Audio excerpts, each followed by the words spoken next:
Ini sejumlah informasi menarik dari berbagai daerah di Indonesia akan dilaporkan secara langsung oleh reporter kami di lapangan. Dan inilah live update selengkapnya. Kita awali berita pertama dari Aceh, Saudara. Jumlah warga Aceh Singkil diserang demam massal dengan keluhan yang sama, yakni sakit kepala, flu menggigil, lemas, nyeri otot, dan juga kehilangan nafsu makan. Warga yang mengalami demam mengaku khawatir berobat ke puskesmas maupun rumah sakit lantaran takut didiagnosa terpapar COVID-19. Sehingga mereka memilih untuk membeli dan mengonsumsi obat warung untuk meredakan sakit. Nah, untuk mengetahui informasi lebih lengkapnya, saat ini saya sudah tersambung dengan jurnalis dari Serambi Indonesia, ada Dede Rosadi yang akan memberikan laporannya. Halo, selamat siang Dede.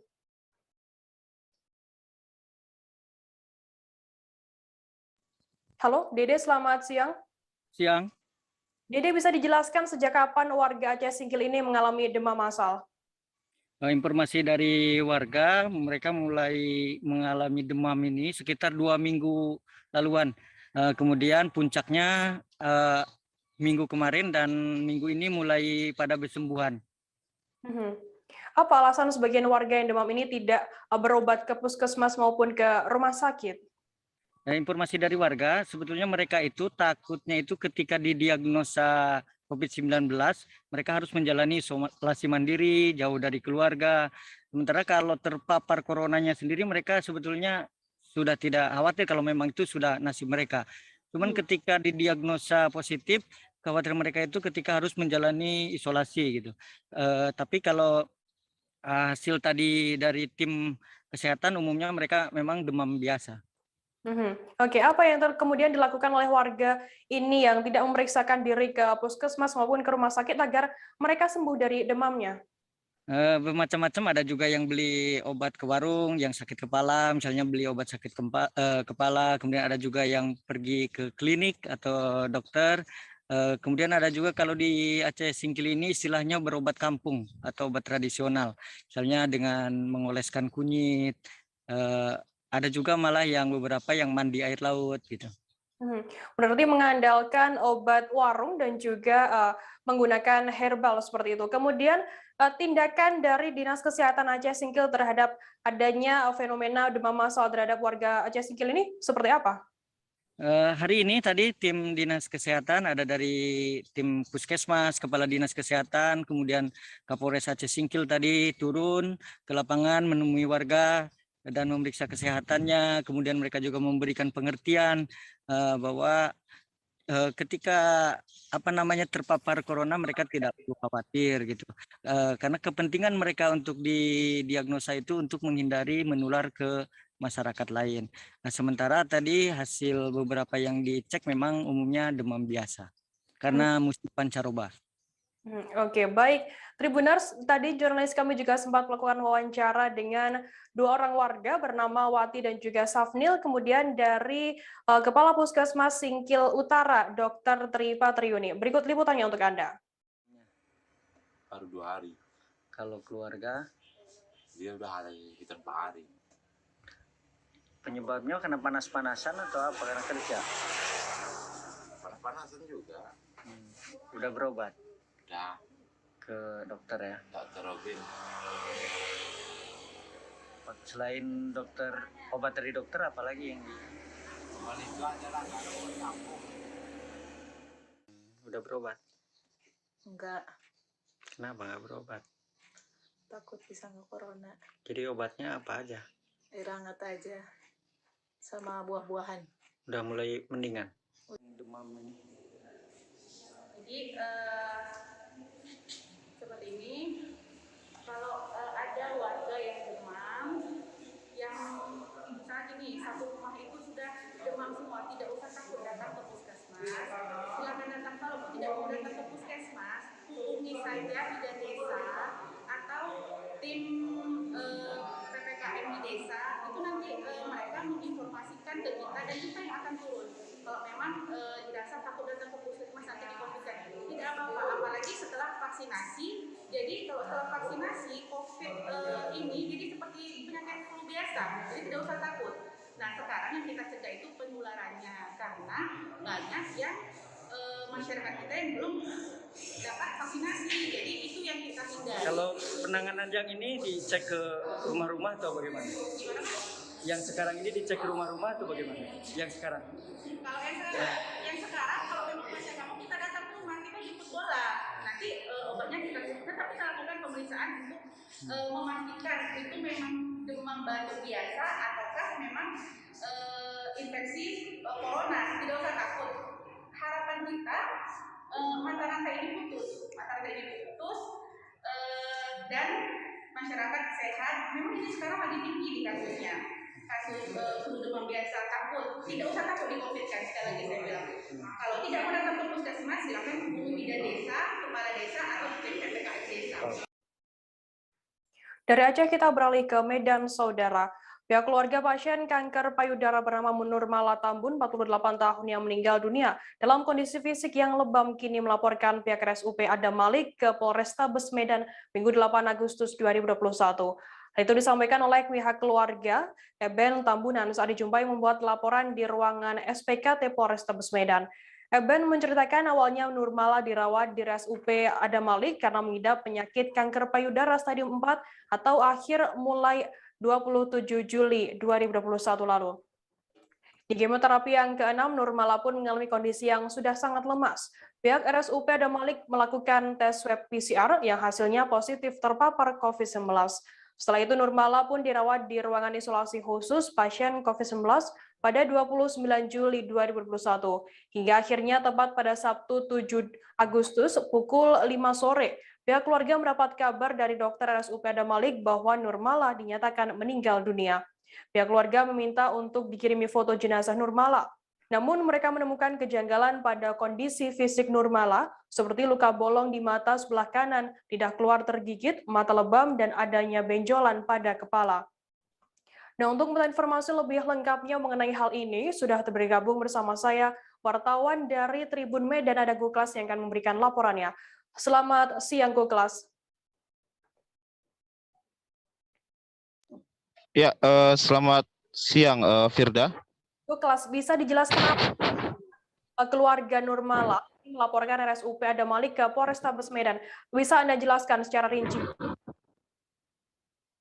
Ya, jadi sejak semalam itu pihak keluarga sudah melaporkan pihak Adam Malik kepada Polrestabes Medan karena melihat foto dari jenazah Nur Mala yang dianggap tidak wajar. Jadi ada luka yang terdapat di samping pelipis mata, dan kemudian dekat daerah sekitar mata juga ada darah yang masih kering, kemudian lidah yang terjulur sambil menggigit, serta ada beberapa luka-luka lebam yang dialami oleh jenazah. Nah, sebenarnya atas kondisi fisik yang demikianlah pada akhirnya pihak keluarga pun langsung melaporkan pihak RSU Adam Malik ke Polrestabes Medan. Namun sebelumnya sebenarnya pihak keluarga sudah meminta keterangan terhadap pihak RSUP Adam Malik terkait dengan kondisi fisik tersebut.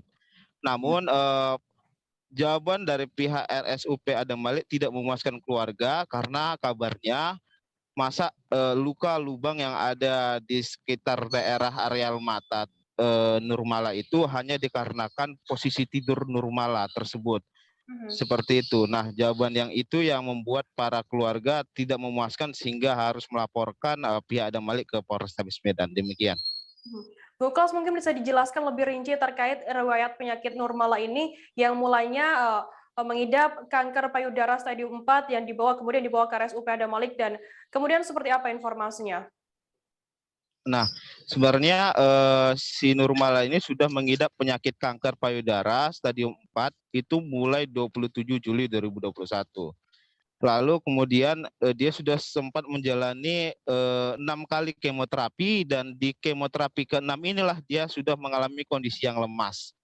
Lalu kemudian di swab lah dia dan terkonfirmasilah dia positif COVID dan masuklah dia ke ruangan isolasi. Nah, habis itu setelah itu perkembangan dari kesehatan Nur Mala itu semakin memburuk, tapi keluarga pun tidak bisa menjenguk karena itu kan ruang isolasi. Sehingga pada akhirnya dia harus meninggal dunia, seperti itu. Kemudian tanggapan dari pihak rumah sakit terkait adanya kejanggalan ini seperti apa? Nah, tanggapan dari rumah sakit yang didapatkan semalam memang kenapa kondisi tubuh seakan-akan lebam dari jenazah itu karena memang kanker tersebut sudah menggerogoti hampir sebagian besar organ tubuh dari jenazah sehingga ada posisi lebam dan pihak rumah sakit juga membantah bahwa adanya lubang. Itu bukan lubang, hanya memar karena posisi tidur dari jenazah sehingga membuat ada kebiruan di daerah sekitar pelipis mata tersebut. Dan untuk lebam yang ada di kelopak mata itu hanya dikarenakan grogot dari kanker tersebut yang sudah sampai menyerang bola matanya sendiri, seperti itu. Goklas, mungkin bisa dijelaskan lebih rincinya terkait kejanggalan-kejanggalan yang dimaksud oleh pihak keluarga ini seperti apa? Nah, yang pertama adanya lubang yang ada di samping pelipis mata. Yang kedua, kejanggalan kedua ada bercak darah yang ada di areal mata yang sudah tertutup. Yang ketiga, ada lebam di daerah kepala, di sekitar kepala. Dan juga yang keempat itu ada lidah yang menjulur, di mana jenazah menggigit lidahnya sendiri, itu kondisinya. Nah, kalau untuk yang jenazah menggigit lidahnya sendiri, itu tidak dibenarkan oleh pihak rumah sakit.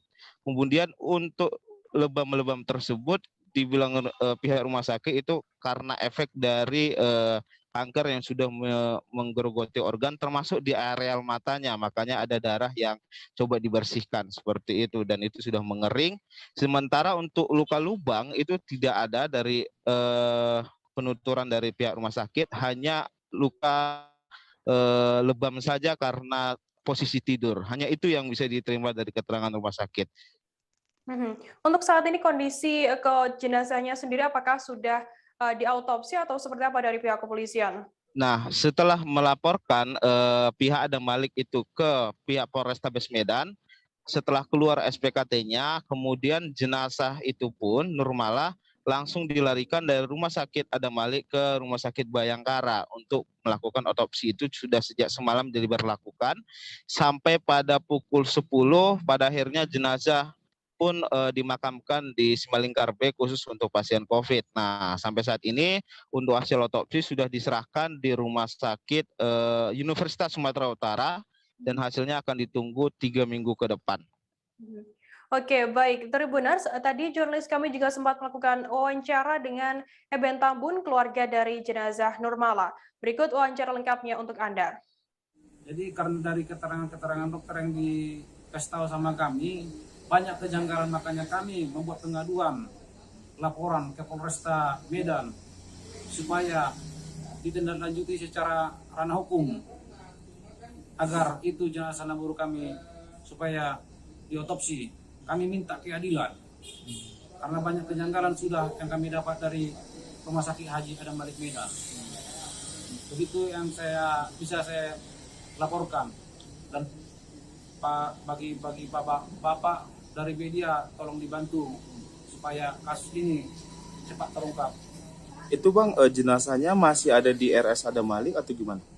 Jenazahnya sampai sekarang masih ada di Rumah Sakit Haji Adam Malik Medan menunggu surat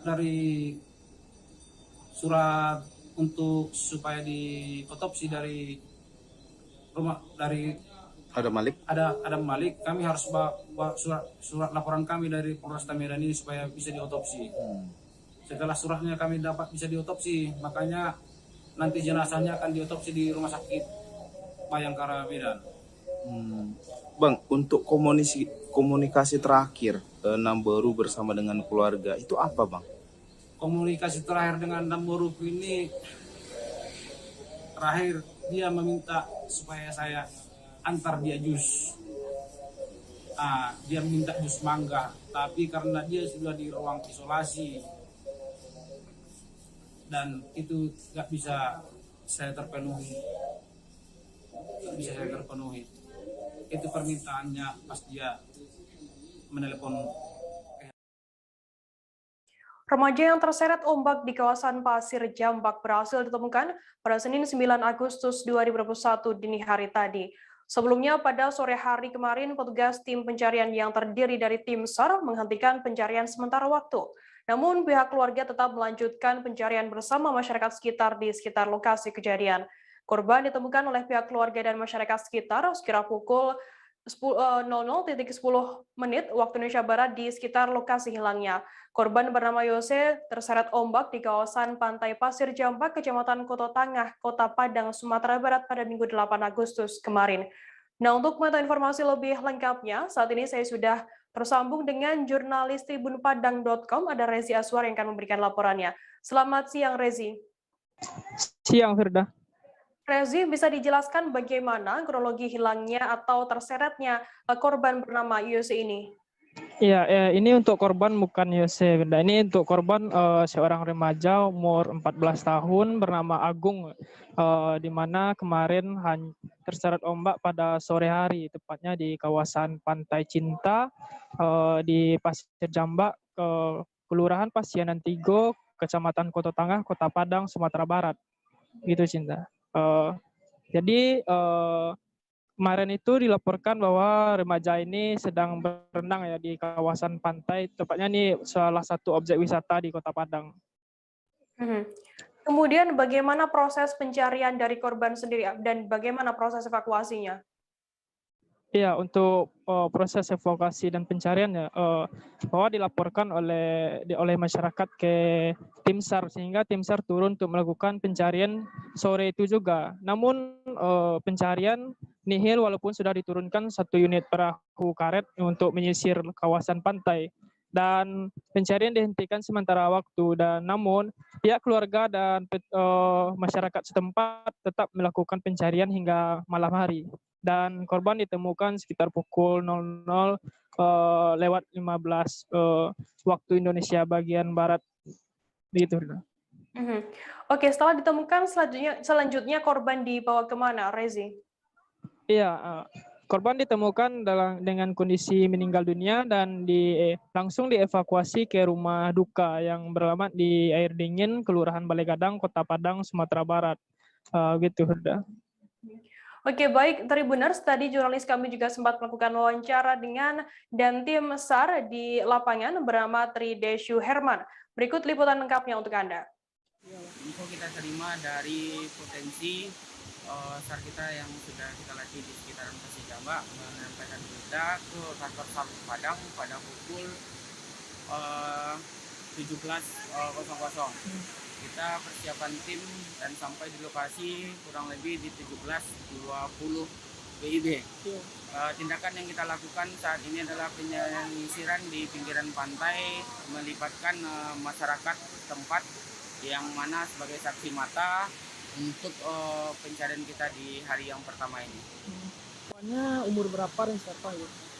Untuk data korban yang kita tampung sementara ini atas nama Agung, kurang lebih umur 15 tahun, beralamat di belakang di Villa Termai di Air Dingin, kurang lebih seperti itu.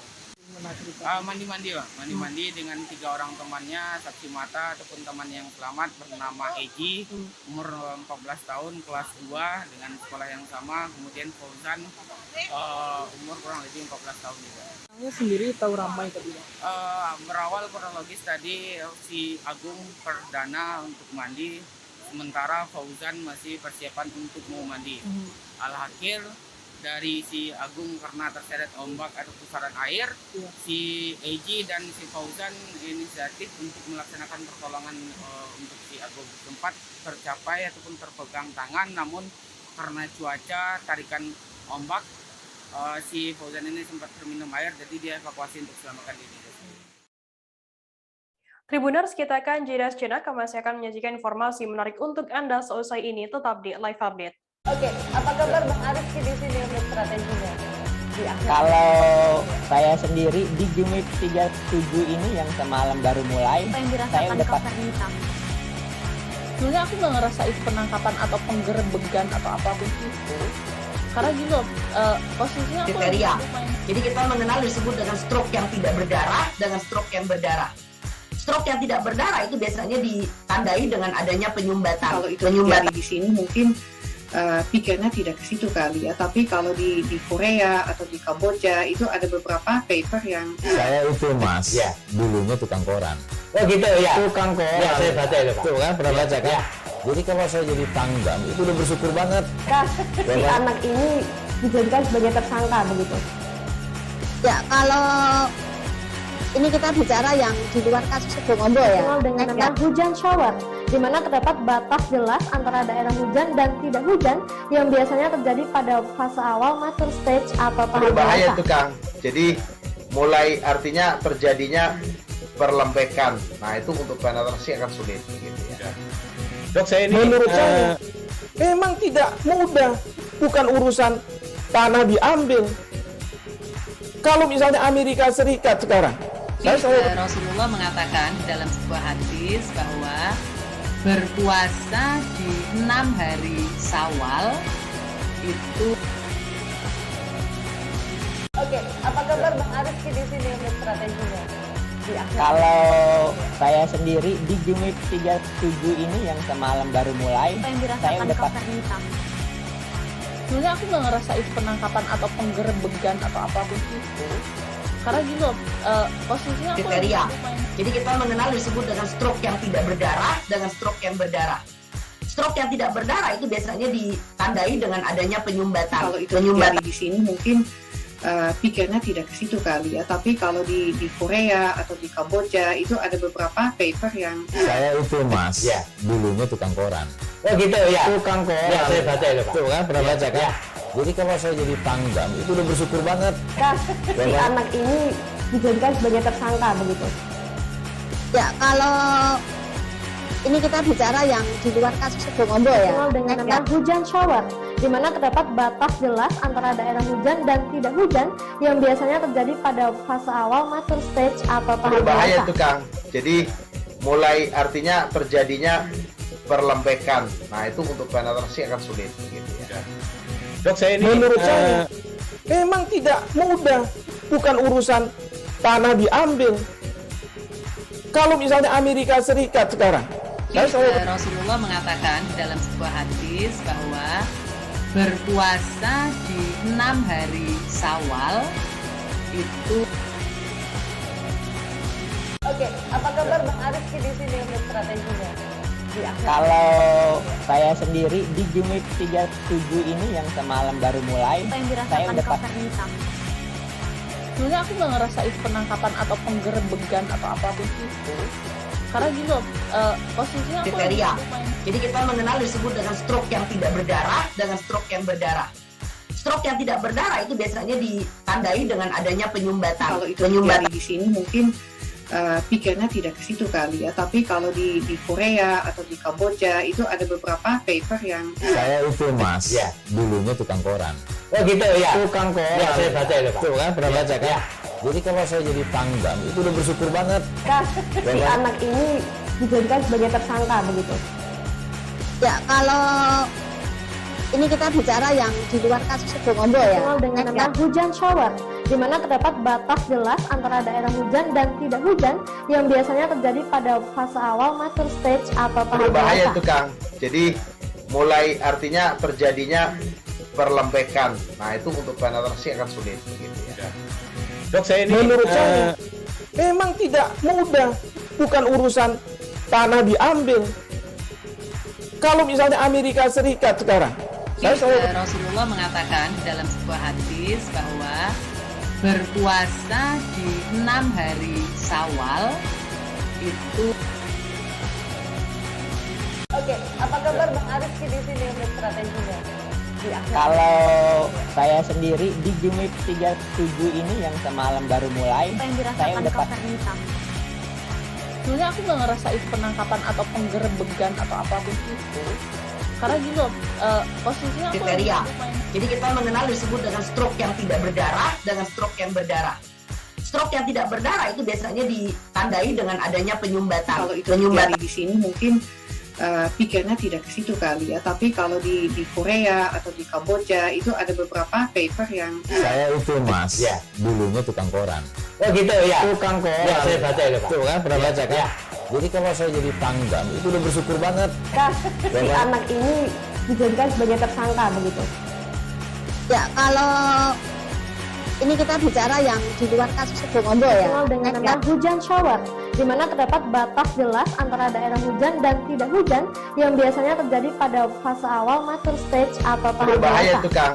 Jadi mulai artinya terjadinya perlembekan. Nah itu untuk penetrasi akan sulit. Gitu ya.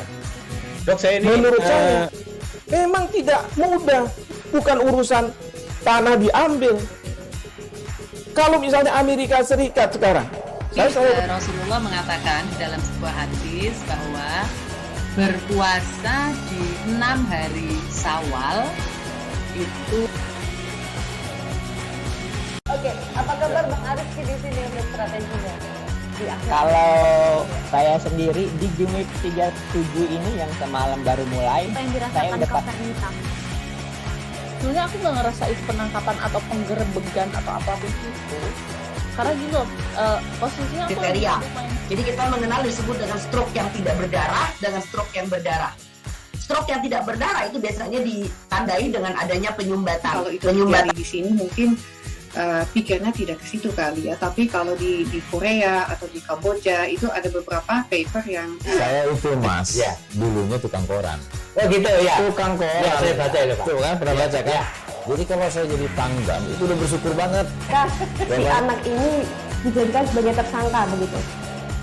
Ya, kalau ini kita bicara yang di luar kasus Situbondo ya, dengan nama hujan shower, di mana terdapat batas jelas antara daerah hujan dan tidak hujan yang biasanya terjadi pada fase awal mature stage atau tahap berbahaya dewasa. itu Kang. Jadi mulai artinya terjadinya perlembekan. Nah itu untuk penetrasi akan sulit. Gitu ya. Dok, saya ini menurut saya memang tidak mudah, bukan urusan tanah diambil. Kalau misalnya Amerika Serikat sekarang, Rasulullah mengatakan di dalam sebuah hadis bahwa berpuasa di 6 hari Syawal itu. Oke, apa kabar Bang Arif di sini untuk strateginya? Kalau saya sendiri di Jumip 37 ini yang semalam baru mulai, saya udah sebenarnya aku nggak ngerasa itu penangkapan atau penggerebegan atau apapun itu, karena gini loh, posisinya aku kriteria. Jadi kita mengenal disebut dengan stroke yang tidak berdarah dengan stroke yang berdarah. Stroke yang tidak berdarah itu biasanya ditandai dengan adanya penyumbatan. Kalau itu terjadi di sini mungkin pikirnya tidak ke situ kali ya, tapi kalau di Korea atau di Kamboja itu ada beberapa paper yang saya itu Mas, ya dulunya tukang koran. Oh gitu ya. Tukang koran. Ya, saya baca ya, Pak. Tuh kan pernah baca kan? Ya. Jadi kalau saya jadi pangdam itu udah bersyukur banget. Si anak ini dijadikan sebagai tersangka begitu. Ya, kalau ini kita bicara yang di luar kasus Situbondo ya, dengan nama hujan shower, di mana terdapat batas jelas antara daerah hujan dan tidak hujan yang biasanya terjadi pada fase awal mature stage atau tahap berbahaya dewasa. itu Kang. Jadi mulai artinya terjadinya perlembekan. Nah itu untuk penetrasi akan sulit. Gitu ya. Dok, saya ini menurut saya memang tidak mudah, bukan urusan tanah diambil. Kalau misalnya Amerika Serikat sekarang, Rasulullah mengatakan di dalam sebuah hadis bahwa berpuasa di 6 hari Syawal itu. Oke, apa kabar Bang Arif di sini untuk strateginya? Kalau saya sendiri di Jumip 37 ini yang semalam baru mulai, saya udah sebenarnya aku nggak ngerasa itu penangkapan atau penggerebegan atau apapun itu, karena gini loh, posisinya aku kriteria. Jadi kita mengenal disebut dengan stroke yang tidak berdarah dengan stroke yang berdarah. Stroke yang tidak berdarah itu biasanya ditandai dengan adanya penyumbatan. Kalau itu terjadi di sini mungkin pikirnya tidak ke situ kali ya, tapi kalau di Korea atau di Kamboja itu ada beberapa paper yang saya itu Mas, ya dulunya tukang koran. Oh gitu ya. Tukang koran. Ya, saya baca ya, Pak. Tuh kan pernah baca kan? Ya. Jadi kalau saya jadi pangdam itu udah bersyukur banget. Si anak ini dijadikan sebagai tersangka begitu. Ya, kalau ini kita bicara yang di luar kasus Situbondo ya, dengan nama hujan shower, di mana terdapat batas jelas antara daerah hujan dan tidak hujan yang biasanya terjadi pada fase awal mature stage atau tahap berbahaya dewasa. itu Kang. Jadi mulai artinya terjadinya perlembekan. Nah itu untuk penetrasi akan sulit gitu ya. Dok, saya ini menurut saya memang tidak mudah, bukan urusan tanah diambil. Kalau misalnya Amerika Serikat sekarang.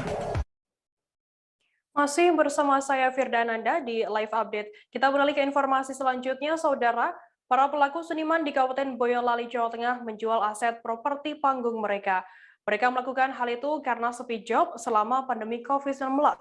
Sudah 2 tahun mereka tak bisa bekerja sebagai seniman karena terdampak pemberlakuan pembatasan kegiatan masyarakat atau PPKM. Seniman yang tergabung dalam wayang Boyolali ini pun menggelar lapak mereka di pinggir jalan di Pasar Mangu Boyolali pada Minggu 8 Agustus kemarin. Mereka datang dengan kostum dan dandanan ala penampilan. Mereka menjual wayang kulit hingga video recorder yang harganya jutaan rupiah. Nah, untuk mengetahui informasi lebih lengkapnya, saat ini saya sudah tersambung dengan jurnalis dari Tribun Solo, ada Irfan Al-Amin yang akan memberikan laporannya. Selamat siang, Irfan. Halo, selamat siang, rekan Firda. Irfan, bisa dijelaskan apa sebenarnya latar belakang para seniman di Boyolali ini melakukan aksi jual barang pentas mereka? Oke, dikabarkan bahwa para seniman di Boyolali yang tergabung dalam grup Wayang Boyolali, mereka melakukan aksi jual barang pentas atau cuci gudang barang pentas di Pasar Mangu pada Minggu 8 Agustus 2021 kemarin. Mereka melakukan ini karena terpaksa, yaitu karena terhimpit desakan ekonomi di tengah pandemi COVID-19 yang belum berakhir hingga saat ini. Ditambah lagi di masa PPKM ini mereka tidak diberi izin untuk tampil, padahal pemasukan mereka hanya bisa didapatkan dari pentas-pentas yang mereka lakukan. Demikian rekan Firda. Irfan, bisa dijelaskan apakah tidak ada perhatian dari pihak Pemkab Boyolali sendiri kepada para seniman ini?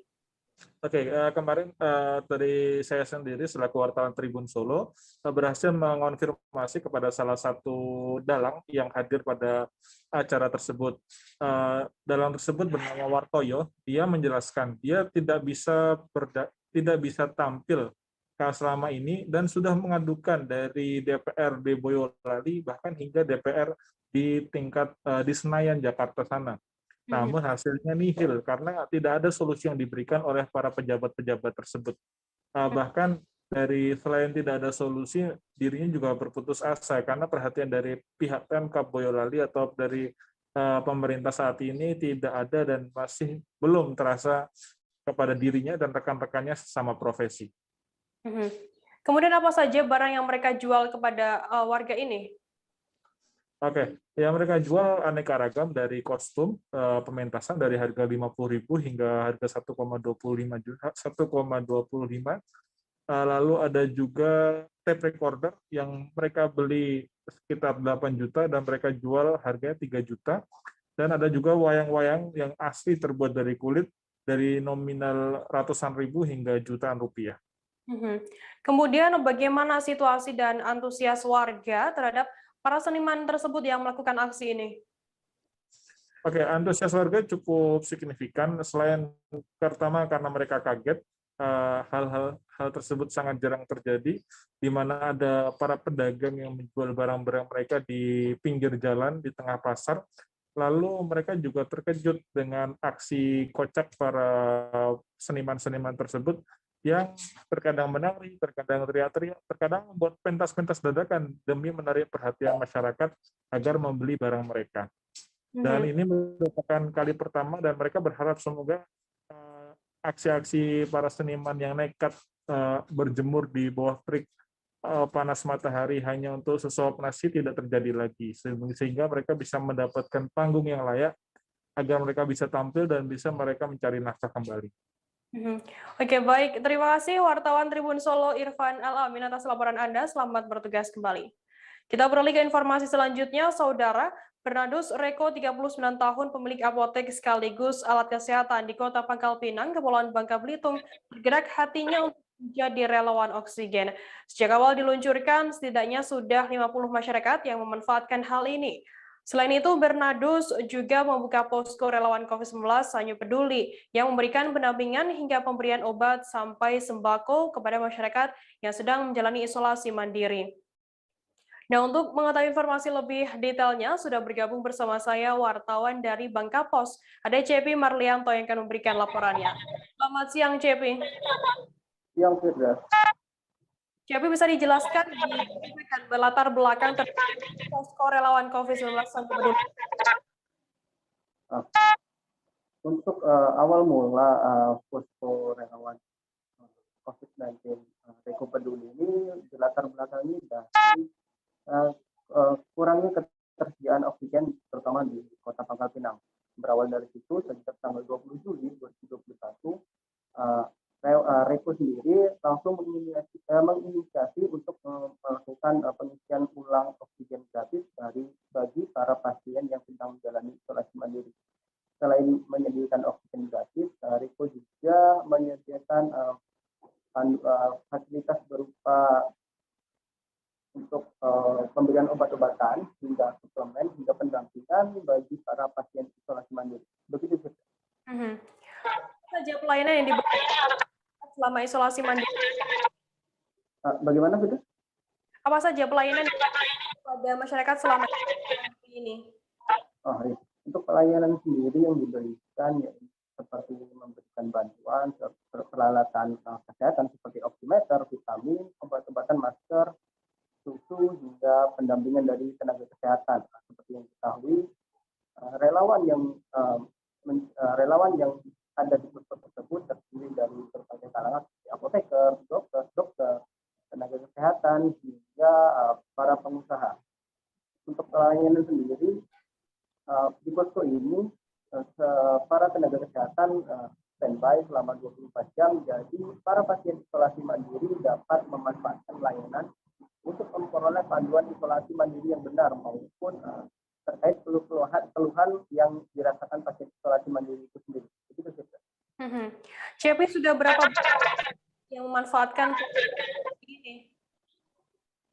Untuk masyarakat yang sudah memanfaatkan posko ini setidaknya untuk pengisian tabung, maksudnya untuk pengisian ulang tabung oksigen, setidaknya sudah ada 50 masyarakat, sedangkan untuk masyarakat yang menjalani isolasi mandiri yang di bawah pemantauan dari posko tersebut setidaknya sudah ada 100 orang. Saya tambahkan sedikit untuk syarat sendiri untuk pengisian tabung oksigen. Masyarakat cukup dengan membawa KTP, kemudian hasil antigen ataupun PCR, kemudian tabung oksigen kosong, karena di posko itu sendiri tidak menyediakan ataupun meminjam pakaian tabung. Begitu, kita. Oke, baik. Jadi jurnalis kami juga bicara dengan Bernardus Reko, Koordinator Relawan COVID-19 Sanyo Peduli. Dan berikut liputan lengkapnya untuk Anda. Jadi ada namanya tim pendamping. Tim pendamping ini yang kemudian melakukan pendataan terhadap pasien-pasien yang isoman, kemudian diverifikasi, karena kebetulan mereka tenaga kesehatan, mereka tahu apa yang harus mereka lakukan, dan kemudian setelah itu mereka akan memberikan rekomendasi-rekomendasi. Maka seperti yang teman-teman bisa lihat tadi di bawah, rekomendasi bisa macam-macam nih. Kalau kita melihat merasa bahwa pasien isoman ini dia butuh sembako, kita kasih sembako. Dia butuh oximeter, kita kasih oximeter. Dia butuh vitamin, masker, kita kasih. Makanya kemudian paketnya menjadi tidak sama untuk setiap keluarga. Jadi disesuaikan dengan kebutuhan. Kalau dia mampu, dia mungkin tidak butuh sembako. Yang dia butuhkan mungkin support, dorongan, motivasi, pengetahuan, edukasi. Tapi bagi masyarakat yang kurang mampu, mungkin dia butuh sembako, ya kita dorong untuk diantarkan sembako. Jadi untuk bantuannya sendiri sangat beragam, ada vitamin, obat batuk, pilek, oksigen. Bahwa ini adalah program dari Polda Metro Jaya, dalam hal ini program jemput bola vaksin Merdeka.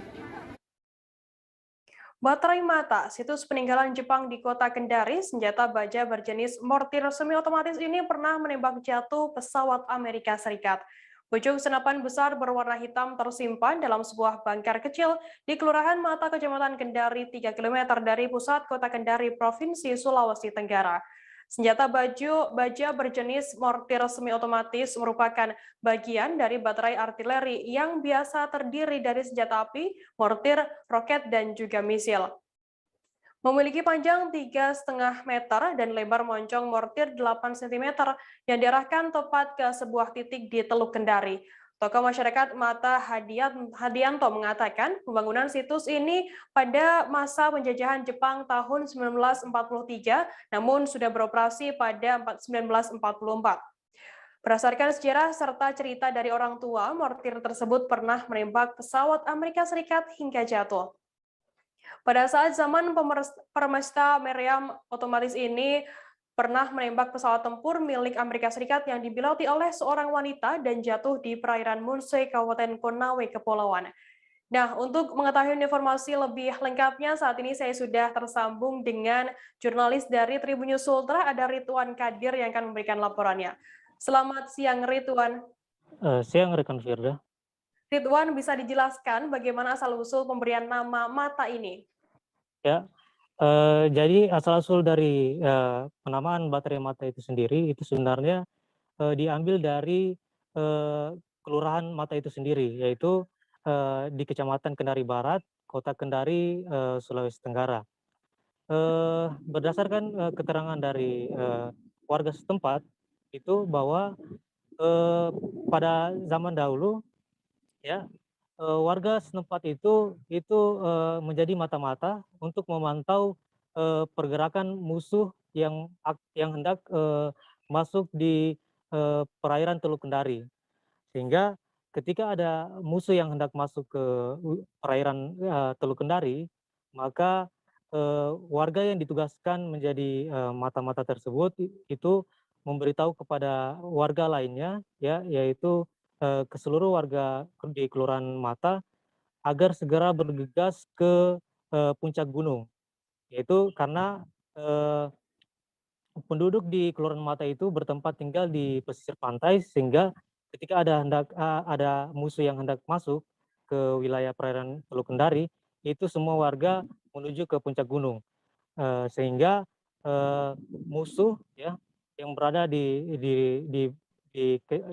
Teluk Kendari itu ketika menyandarkan kapalnya ke Kelurahan Teluk Kendari itu, tepatnya di Kelurahan Mata, itu tak melihat sedikit pun warga, tak satu pun melihat warga yang berada di Kelurahan Mata.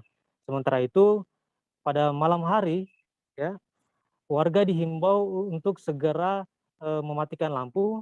Hal itu bertujuan agar tidak memancing musuh berlabuh ke Kelurahan Mata tersebut. Sekian. Ridwan, kemudian berdasarkan pantauan Anda di lokasi, bagaimana saat ini kondisi peninggalan sejarah tersebut? Ya, Tribun News Ultra melaporkan bahwa kondisi baterai mata tersebut, yaitu mortir, itu tidak berfungsi sebagaimana mestinya, yaitu karena berdasarkan keterangan warga sekitar, itu pada tahun 90-an, itu perlengkapan dari mortir tersebut itu sudah diambil dari orang yang tidak diketahui asalnya, sehingga mortir tersebut itu tidak bisa lagi digerakkan baik ke bawah maupun ke atas. Lalu di bawah mortir tersebut juga itu sudah dilakukan pengecoran atau semen, sehingga mortir tersebut juga tidak bisa digerakkan baik ke kiri maupun ke kanan. Sekian, Firda. Ridwan, untuk menjaga peninggalan sejarah baterai mata ini, apa upaya pemerintah setempat? Ya, memang sebelumnya pemerintah Kota Kendari itu kurang memperhatikan situs bersejarah ini, sehingga banyaknya warga Kota Kendari yang tidak mengetahui sendiri bahwa ada di situs sejarah di kotanya.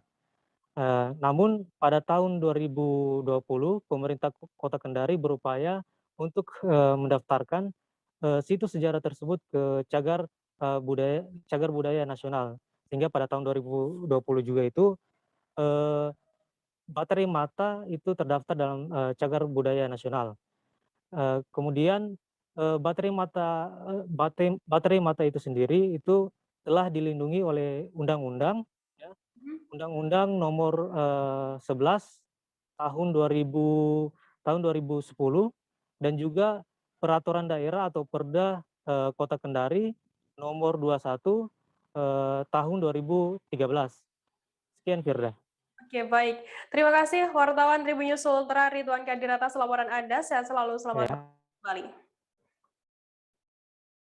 Kita beralih ke Provinsi Papua Barat, Saudara. Jumlah tenaga kesehatan yang terdiri dari dokter, perawat, dan apoteker mengikuti vaksinasi Moderna di Rumah Sakit Umum Daerah Provinsi Papua Barat. Direktur RSUD Provinsi Papua Barat, Dr. Arnold Tiniap mengatakan semua tenaga kesehatan di Kabupaten Manokwari melaksanakan pencanangan vaksin dosis 3. Setelah itu, para nakes akan melanjutkan penyuntikan vaksinasi di tempatnya masing-masing. Tiniap menuturkan nakes yang mengikuti vaksinasi Moderna harus telah mengikuti vaksin tahap 2 Sinovac. Pemerintah memberikan vaksinasi Moderna untuk para nakes karena dinilai sangat rentan terpapar COVID-19. Nah, untuk mengetahui informasi lebih lengkapnya, saat ini saya sudah tersambung dengan jurnalis dari Tribun Papua Barat, ada Safwan Raharusun, yang akan memberikan laporannya. Selamat siang, Safwan. Selamat siang, Firda. Safwan, bisa dijelaskan bagaimana pelaksanaan vaksinasi Moderna bagi para nakes di Manokwari, Papua Barat kali ini? Ya, baik Firda dan juga Tribuners dimanapun Anda berada. Hari ini dapat saya kabarkan dari Kabupaten Manokwari, Provinsi Papua Barat, bahwasanya ada sejumlah nakes di Provinsi Papua Barat, khususnya di Manokwari, sedang menjalani vaksinasi Moderna untuk dosis ketiga untuk para nakes di Provinsi Papua Barat. Sejak pagi tadi saya pantau cukup antusias dari para nakes untuk mengikuti vaksinasi yang digelar di Rumah Sakit Provinsi Papua Barat. Firda. Oke, pelaksanaan vaksinasi Moderna ini menyasar kepada siapa dan hari ini ada berapa targetnya? Ya, baik. Kalau untuk pelaksanaannya, targetnya menyasar pada para petugas medis, khususnya yang ada di Dinas Kesehatan Provinsi dan Kabupaten Manokwari, terus Rumah Sakit Umum Provinsi Papua Barat, dan juga Rumah Sakit RSUD Manokwari, termasuk sejumlah rumah sakit lainnya seperti RSAL Manokwari, terus Polda Papua Barat, dan juga sejumlah nakes yang ada di Kodam 18 Keswari. Ada berapa jumlah vaksin Moderna untuk Papua Barat kali ini? Untuk tahap awal ini, Papua Barat mendapat jatah sekitar 8.000 dosis untuk nakes di Provinsi Papua Barat. Menurut informasi yang saya dapat, setelah vaksinasi yang dilaksanakan di RSUD Provinsi Papua Barat ini, setelah itu nanti disusul oleh kabupaten kota yang ada di Provinsi Papua Barat sendiri. Oke, baik. Terima kasih wartawan dari Tribun Papua Barat, Safwan, atas laporan Anda. Selamat bertugas kembali. Tribuners, seusai jeda kami akan kembali dengan informasi menarik lainnya. Tetap di Live Update. Oke, apa kabar Bang Aris di sini untuk strateginya? Kalau saya sendiri di Jumip 37 ini yang semalam baru mulai, saya udah pasti. Sebenarnya aku nggak ngerasain penangkapan atau penggerebegan atau apapun itu. Karena gini loh, posisinya aku kriteria. Jadi kita mengenal disebut dengan stroke yang tidak berdarah dengan stroke yang berdarah. Stroke yang tidak berdarah itu biasanya ditandai dengan adanya penyumbatan. Kalau itu terjadi di sini mungkin pikirnya tidak ke situ kali ya, tapi kalau di Korea atau di Kamboja itu ada beberapa paper yang saya itu Mas, ya, dulunya tukang koran. Oh gitu ya. Tukang koran. Ya, saya baca itu Pak. Tuh kan pernah baca kan? Ya. Jadi kalau saya jadi pangdam itu udah bersyukur banget. Si anak ini dijadikan sebagai tersangka begitu. Ya, kalau ini kita bicara yang di luar kasus Sebongombo ya. Dengan nama hujan shower, di mana terdapat batas jelas antara daerah hujan dan tidak hujan yang biasanya terjadi pada fase awal mature stage atau tahap berbahaya itu Kang. Jadi mulai artinya terjadinya perlembekan. Nah itu untuk penetrasi akan sulit. Gitu ya. Dok, saya ini menurut saya memang tidak mudah, bukan urusan tanah diambil. Kalau misalnya Amerika Serikat sekarang, Rasulullah mengatakan dalam sebuah hadis bahwa berpuasa di 6 hari Syawal itu. Oke, apa kabar Bang Ariski di sini untuk strateginya? Kalau saya sendiri di Jumip 37 ini yang semalam baru mulai, saya udah sebenarnya aku nggak ngerasain penangkapan atau penggerebegan atau apapun itu, karena gini loh, posisinya aku kriteria. Jadi kita mengenal disebut dengan stroke yang tidak berdarah dengan stroke yang berdarah. Stroke yang tidak berdarah itu biasanya ditandai dengan adanya penyumbatan. Kalau itu terjadi di sini mungkin pikirnya tidak ke situ kali ya, tapi kalau di Korea atau di Kamboja itu ada beberapa paper yang saya itu mas, ya dulunya tukang koran.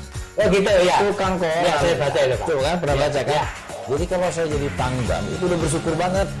Si anak ini dijadikan sebagai tersangka begitu.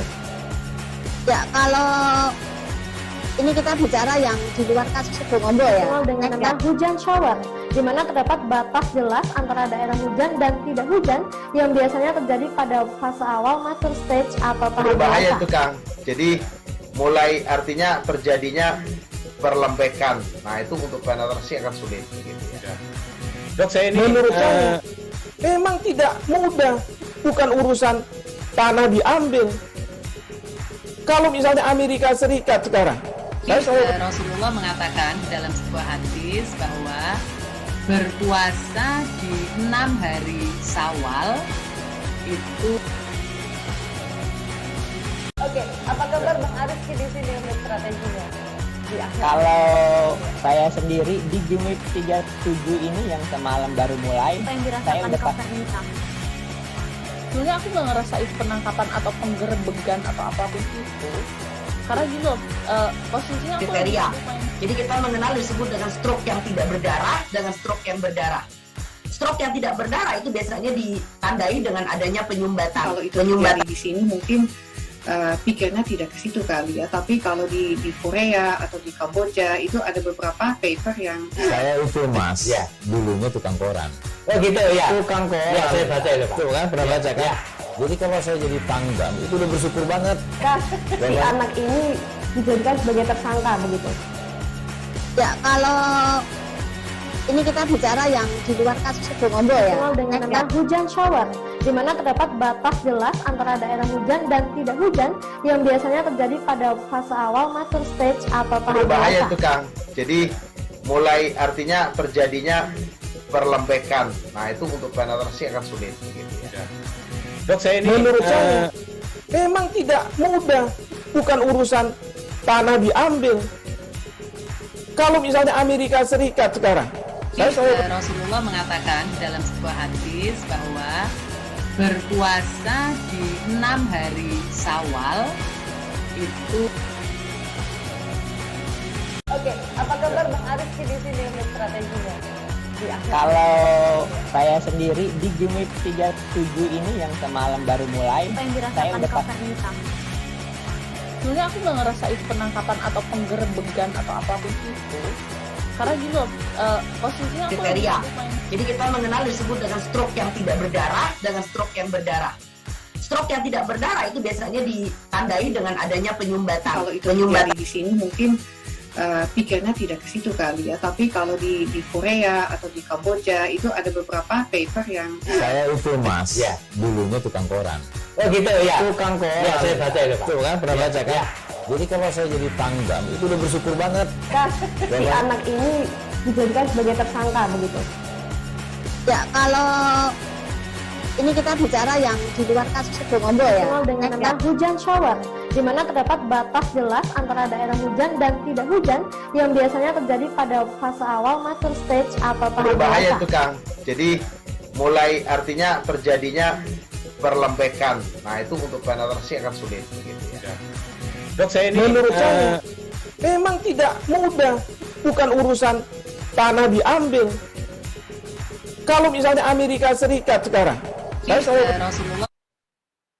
Terima kasih Anda masih bersama kami di Live Update. Kita beralih ke informasi selanjutnya, Saudara.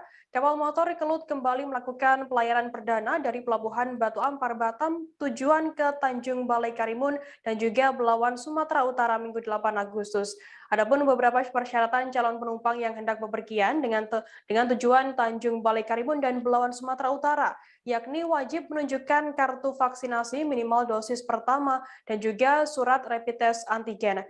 Pada pelayaran perdana kali ini, sebanyak 340 orang calon penumpang yang ikut berlayar dengan menggunakan KM Kelut. Di sekitar ruang tunggu Pelabuhan Batu Ampar, Batam, tampak ratusan warga yang akan meninggalkan Batam sedang memadati pintu masuk ruang tunggu Pelabuhan Batu Ampar. Beberapa calon penumpang harus rela berteduh di emperan ruang tunggu pelabuhan lantaran suasana sedang hujan di kawasan Batu Ampar dan sekitarnya. Salah satu calon penumpang tujuan Belawan, Sumatera Utara bernama Siti 34 tahun mengaku kewalahan saat menunggu di Pelabuhan Batu Ampar ini. Nah, untuk mengetahui informasi lebih lengkapnya, saat ini saya sudah tersambung dengan jurnalis dari Tribun Batam, ada Roni Lodolaleng, yang akan memberikan laporannya. Selamat siang, Roni. Halo, Roni, selamat siang.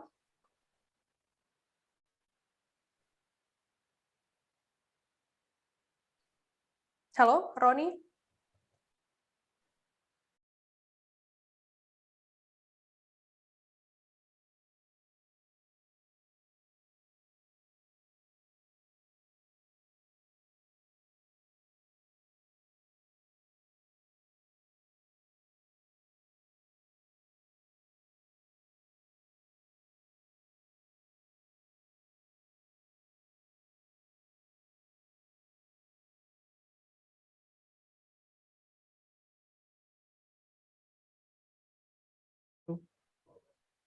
Halo, Roni, selamat siang. Siang, Firda. Roni, bagaimana hasil pantauan Anda di lokasi ruang tunggu Pelabuhan Batu Ampar, Batam pada pelayaran perdana kemarin? Baik, Firda dan juga Tribuners, tepatnya pada Minggu 8 Agustus 2021 kemarin, KM Kelut sudah diperbolehkan untuk beroperasi kembali, baik itu dari Batam maupun yang hendak keluar Batam.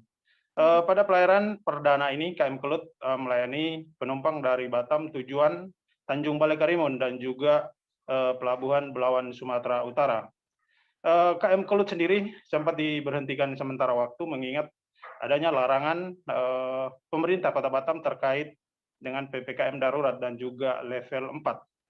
Menurut hasil pantauan kami di sekitar ruang tunggu Pelabuhan Batu Ampar, tampak ratusan warga yang akan meninggalkan Batam sedang memadati area pintu masuk ruang tunggu Pelabuhan Batu Ampar.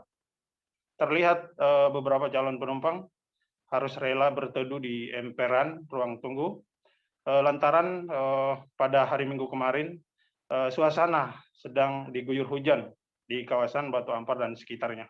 Mereka rela berdiri dan berdesak-desakan agar tidak basah kuyup begitu. Roni, bagaimana antusiasme calon penumpang pada saat pelayaran perdana KM Kelut kali ini? Baik, Firda, pada pelayaran perdana ini antusias warga yang ingin meninggalkan Kota Batam terlihat masih kurang ya. Kemungkinan masyarakat belum semuanya tahu dengan dibukanya kembali pelayaran KM Kelut ini. Hal ini dibuktikan pada pelayaran perdana ini, yakni hanya sebanyak 340 orang saja yang akan meninggalkan Kota Batam dengan tujuan Tanjung Balai Karimun dan juga Belawan, Sumatera Utara. Nah, jumlah ini tidak sebanding dengan pelayaran normal, yakni bisa mencapai 900 hingga 1.000 orang penumpang. Demikian, Firda. Oke, kemudian apa saja persyaratan para calon penumpang yang akan meninggalkan Kota Batam ini?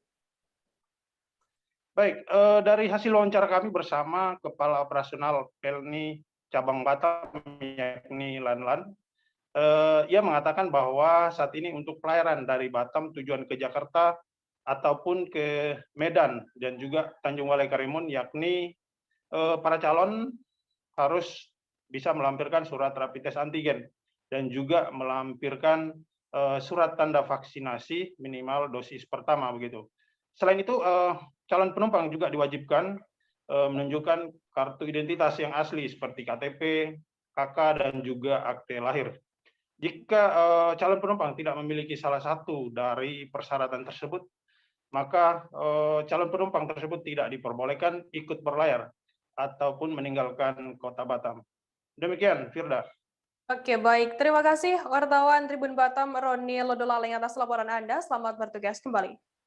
Kita beralih ke informasi selanjutnya, Saudara. Sebanyak 500 warga perumahan Villa Asia RW 9, Desa Susukan, Kecamatan Bojonggede, Kabupaten Bogor, Jawa Barat, Senin 9 Agustus mengikuti vaksinasi Merdeka yang diinisiasi oleh Polsek Bojonggede. Ketua RW 9 Edi Mawarto mengaku senang lantaran wilayahnya disambangi Polsek Bojonggede untuk memberikan dosis vaksin untuk warganya. Edi menegaskan pelaksanaan vaksinasi massal berlangsung tertib lantaran warganya kerap diberikan sosialisasi agar mengikuti vaksinasi tanpa harus terjadi penumpukan. Vaksinasi Merdeka ini juga merupakan program dari Polda Metro Jaya melalui Polsek Bojonggede, Polres Depok. Nah, untuk mengetahui informasi lebih lengkapnya, saat ini saya sudah tersambung dengan jurnalis Tribun News Bogor, ada Yudis Tirawan yang akan memberikan laporannya. Selamat siang, Yudis. Ya, baik, selamat siang, Firda. Yudis, bagaimana tadi pelaksanaan vaksinasi Merdeka di perumahan Villa Asia pada hari ini? Ya, baik, dapat saya sampaikan bahwa memang pada hari ini dilaksanakan vaksinasi massal, vaksinasi Merdeka oleh Polsek Bojonggede ke Polres Depok begitu, di mana banyak 500 warga perumahan Villa Asia RW 9 melakukan suntik vaksin, di mana memang para petugas melakukan ataupun mengarahkan para warga dengan cukup sabar sehingga proses vaksinasi massal kali ini berjalan tertib, yang sebelumnya memang para warga telah mendaftar terlebih dahulu melalui proses sosialisasi dari tingkat RT begitu. Jadi sudah berapa persen warga RW 9 yang ada di perumahan tersebut sudah mendapatkan suntikan vaksin? Ya baik, Firda, memang perumahan Villa Asia Bojonggede Kabupaten Bogor ini merupakan sebelumnya menjadi salah satu daerah zona merah di Indonesia nomor 2, dan saat ini proses vaksinasi terus berjalan, dan tadi Ketua RW setempat mengatakan bahwa saat ini sudah mencapai 90% warganya yang disuntik vaksin, baik itu dari program vaksinasi Merdeka maupun pada proses vaksinasi yang diberikan oleh pemerintah. Yudis, kemudian setelah adanya vaksinasi massal ini, apa harapan dari pemerintah setempat terkait adanya vaksinasi ini? Ya baik, Firda, dengan adanya vaksinasi massal ataupun vaksinasi Merdeka jelang 17 Agustus, diharapkan tercipta kekebalan tubuh ataupun herd immunity, di mana masyarakat nantinya dapat terhindar dari paparan COVID-19, kendati demikian memang harus tetap menerapkan protokol kesehatan yang ada dan tidak mengabaikannya begitu. Baik, Tribuners, tadi jurnalis kami juga sempat melakukan wawancara dengan Edi Mawarto, Ketua RW 9, dan berikut liputan lengkapnya untuk Anda. Bahwa ini adalah program dari Polda Metro Jaya, dalam hal ini program jemput bola vaksin Merdeka. Pas kebetulan untuk Desa Susukan ditempatkan di 2 lokasi, yaitu lokasi di RW 09 dan di kantor Desa Susukan. Alhamdulillah pagi ini jatuh untuk vaksin pertama dari penanganan di Polsek Bojonggede adalah bertempatan di RW 09 Desa Susukan. Dan pas kebetulan juga di RW 09 adalah salah satunya Kampung Tanggujaya sebagai mitra dari Polda. Dan di sini alhamdulillah berjalan lancar. Tadi dimulai dari jam 8 dan kita menjaring kurang lebih 500 peserta vaksinasi. Dari mulai nakes, relawan kita siap melaksanakan, dan bisa dilihat berjalan dengan lancar, tanpa akses, tanpa kendala, semua dengan aturan main prokes yang berjalan. Penyekatan dalam kota di Bandar Lampung mulai kembali diberlakukan pada Minggu 8 Agustus 2021 pagi hari. Area penyekatan tampak lebih sempit dibandingkan penyekatan dalam kota yang diberlakukan sebelumnya saat awal penerapan PPKM darurat. Sebelumnya kebijakan serupa sudah pernah dilakukan pada mula masuknya Bandar Lampung ke dalam status PPKM namun kemudian diberhentikan beberapa saat. Wali Kota Bandar Lampung Eva Duyana melalui juru bicara Satgas COVID-19 Bandar Lampung Ahmad Nuriski Erwandi membenarkan penerapan kebijakan penyekatan dalam kota tersebut.